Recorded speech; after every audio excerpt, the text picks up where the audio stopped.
बिहारी लाल की जय। श्री भगवत रसिक जी महाराज की जय। श्री भगवत रसिक जी महाराज के श्री नित्य बिहारी जुगल ध्यान में पहला दोहा नंबर। अब तक इन्होंने क्रम वर्णन किया 46-47 पदों का। अब यहाँ से क्रमशः फिर नंबर 1 प्रारंभ करते हैं। स्तुति और वंदना करने के बाद सुख दुख भुगत देह नहीं कछ संक है, निंदा स्तुति करो राव क्या रंक है, परमार्थ व्यवहार बनो के ना बनो, अंजन भय मम नयन रसिक भगवत सन। श्री भगवत रसिक जी महाराज प्रार्थना करते हैं, अंजन के समान आप मेरे नयनों में समा जाओ। ऐसी वंदना करने के बाद यह जितनी स्तुति वंदना प्रार्थना होती है, इसमें मूल में दास्य भाव होता है। दास्य भाव जीव का सिद्ध अधिकार है और सखी भाव सहचरी भाव ये सिद्ध भाव है। ये किशोरी जी कृपा से प्राप्त होते हैं। तो यहाँ वो अपने अनुभव की बात कहते हैं। भगवत रसिक जी कहते हैं, स्वामी जी की कृपा हुई, श्री जी की कृपा हुई, लाल जी की कृपा हुई, तो क्या दर्शन हुआ? हमें अपना अनुभव बता रहे हैं। निज मन में भव भयो श्री ललिता सखी प्रसाद, फुरी अगोचर वस्तु जग अनाथ, जस गावत पावत नहीं, आगम निगम पुराण, आचार जय दूं दीन के कथक किताब पुराण।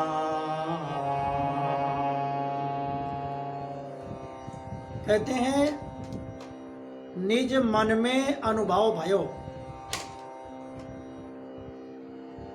गुरु मंत्र का जाप करते करते, नाम जप करते करते, नाम के प्रभाव से नामी जब हृदयाकाश में प्रकट होता है तो मन में उनका स्वरूप झिलमिल झिलमिल दिखाई देने लगता है। भगवत रसिक जी कहने, मेरे मन में अनुभव में दिखाई दिया, हमें अनुभव हुआ। अपने प्रत्यक्ष अनुभव की बात कह रहे हैं। क्या अनुभव हुआ? कि श्री ललिता जी प्रकट हो गई और ललिता जी ने प्रकट होकर के हमारे मस्तक पर हाथ रखा। ललिता सखी प्रसाद। प्रसाद का मतलब कृपा, कृपा प्रसाद। ललिता जी का प्रसाद क्या है? ललिता जी का प्रसाद श्री जुगल सरकार श्यामा श्याम निकुंज बिहारी बिहारी है। श्री ललिता जी की कृपा प्राप्त हुई, उनका कृपा प्रसाद मिला तो क्या हुआ? फुरी अगोचर वस्तु द्रग। आ माने नहीं, गोचर माने गो माने इंद्री, चर माने चलना। वो मेरे मन में स्फुरित हो गई वस्तु, जो इंद्रियों के द्वारा, जो स्थूल आंखों के द्वारा, स्थूल नाक के द्वारा और कान के द्वारा, जीभ के द्वारा, त्वचा इंद्री के द्वारा, बाह्य इंद्रियों के द्वारा जिसका ज्ञान नहीं होता। अगोचर, आ माने नहीं, गो माने इंद्रियां, जहां तक इंद्रियों का और मन का प्रवेश नहीं है, ऐसी उसे अगोचर कहते हैं। फुरी अगोचर वस्तु जग। जग माने इसी संसार में हम रह रहे हैं, शरीर इसी संसार में रह रहा है, नित्य अनंत अनादि। और ऐसी वस्तु प्रकट हुई जो नित्य है, अनंत है, अनादि, जिसका न कोई आदि है और न कोई अंत है। तो सदैव जिसका अंत भी नहीं है उसे अनंत कहते हैं। अनादि माने आ माने नहीं, नाद आदि, जो प्रारंभ नहीं हुआ और जिसका अंत नहीं हुआ उसे अनंत और अनादि कहते हैं। नित्य उसे कहते हैं जो सदैव एक रस रोजाना। जस गावत पावत नहीं, ऐसे श्री धाम वृंदावन विलासी जुगल सरकार श्यामा श्याम के जस को सभी गाते हैं, गाते रहते हैं, पर सबको प्राप्त नहीं होता। कौन गा रहा है? बोले आगम गा रहे हैं, वेद शास्त्र पुराण, आगम निगम पुराण, निगम आगम सम्मतम याद यदवा। निगम और आगम जिनका पुराण और पुराण और शास्त्र सब उनका गाते रहते हैं, फिर भी उनका अंत नहीं पाते। आचार्य दुह दीन के, लेकिन जो आचार्य महापुरुष हैं, जो गुरुदेव हैं, आचार्य हैं, ये दोनों तरफ हैं। दोनों तरफ का मतलब है इस प्राकृत संसार में गुरु के रूप में प्रकट है, और अप्राकृत संसार में जो दिव्य है, अपराकृत है, अलौकिक है, अभौतिक है, अगोचर है, वहां पर पार्षद के रूप में, सखी के रूप में, सहेली के रूप में, सहचरी के रूप में जुगल सरकार के पास रहते हैं। आचार्य दोनों तीन के, वो दोनों तरफ रहते हैं, इधर भी है और उधर भी है।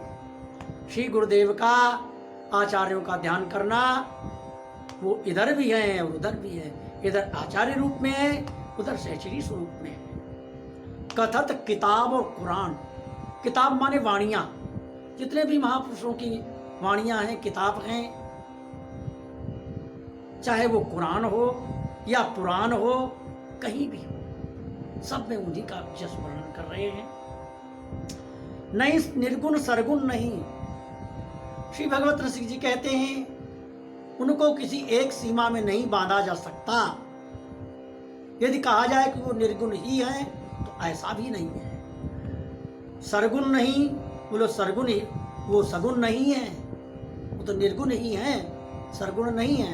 अथवा ये कहा जाए कि सरगुण ही है, निर्गुण नहीं है, ऐसा भी ठीक नहीं है। उस असीम को किसी सीमा में बांधा नहीं जा सकता। नहीं निर्गुण सरगुण नहीं, नहीं नेरे नहीं दूर, ना तो वो पास ही है और ना वो दूर ही है। ऐसे मध्य की स्थिति में भगवत रसिक अनन्य की अद्भुत जीवन। भगवत रसिक जी कहते हैं ऐसे जो जुगल सरकार श्यामा श्याम हैं, वो रसिकों के हृदय में विराजमान हैं। जीवन की मूल है, मूल माने मूल, मूल धन उनका जुगल सरकार की है, अद्भुत जीवन मूरी। नहीं तरे पाताल के, नहीं परे गोलो, हृदय महा वैराट के।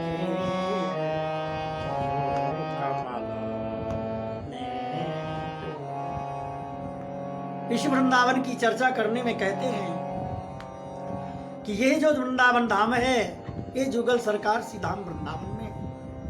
कहाँ है वो वृंदावन धाम? तो कहते नहीं तरे पाताल के, वो पाताल से नीचे नहीं है और नहीं परे गोलोक, और गोलोक के ऊपर भी नहीं है। तो फिर कहाँ है? हृदय महाविराट, जिसे महाविराट कहते हैं, ऐसे महाविराट का जो हृदय है, हृदय महाविराट के, वैराट के हृदय में कमल, जो हृदय कमल जो है, कमल में ओक, उसको उन्होंने गोद बना रखा है। और इसी प्राकृत वृंदावन में है भी और नहीं भी की संधि में है।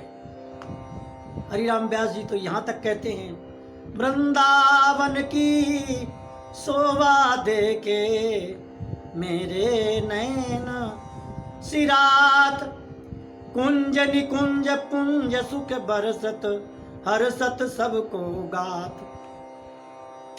ब्रह्मा राधा मोहन के निज मंदिर, महाप्रलय नहीं जात, ब्रह्मा ते उपजो न अखंडित, मन में नाई समात। फनि पर रवि तर नहीं विराट माँ, नहीं संध्या नहीं प्रात, माया काल रहित नित नूतन, सदा फूल फल पात, निर्गुण सगुण ब्रह्म ते न्यारो, विहरत सदा सुहात, व्यास विलास रास अद्भुत गति, निगम अगोचर बात। ऐसे वृंदावन की चर्चा हरि रामदास जी भी करते हैं। वही बात भगवत श्री जी कहते हैं, नहीं तरे पाताल के नहीं परे गोलोक, हृदय महावैराट के कियो कमल में हो। ऐसा जो वो श्री धाम वृंदावन है, वो वृंदावन हमें हमारे हृदय में ही उसका दर्शन हुआ, ये अनुभव हुआ है। और ये स्वामी श्री हरिदास जी ललिता सखी की कृपा से हुआ है। आगे की चर्चा फिर करेंगे। श्री वृंदावन बिहारी लाल की।